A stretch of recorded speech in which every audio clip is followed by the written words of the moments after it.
நீங்கள் பார்த்து கொண்டிருப்பது நியூஸ் 20D தமிழ் உண்மை செய்திகள்.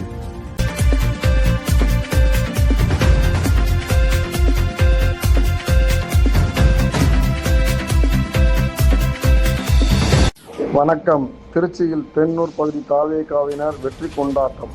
தமிழக சட்டமன்ற தேர்தலில் ஜோசப் விஜய் தலைமையிலான தமிழக வெற்றி கழகத்தினர் பெரும்பான்மையான இடங்களில் வெற்றி பெற்றதை அடுத்து தமிழக வெற்றி கழகத்தின் தென்னூர் பகுதி செயலாளர் டி அப்துல்லா, வட்டச் செயலாளர்கள் எம் ஷேக் அப்துல்லா, பஷீர் அகமது, முஜிபுர் ரஹ்மான், கலந்தர் ஆகியோர் தலைமையில் திருச்சி பாலக்கரை ரவுண்டானா பகுதியில் பொதுமக்களுக்கு இனிப்பு வழங்கியும் பட்டாசு வெடித்தும் கொண்டாடினர்.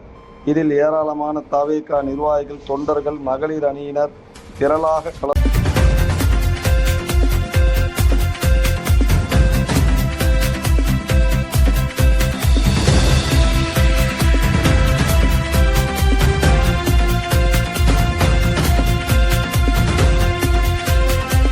நியூஸ் 20D தமிழ் செய்திகளுக்காக திருச்சி செய்தியாளர் எச் பஷீர். உண்மை செய்திகளை உடனுக்குடன் தெரிந்து கொள்ள நியூஸ் 20D தமிழ் செய்திகளை சப்ஸ்கிரைப் செய்யவும்.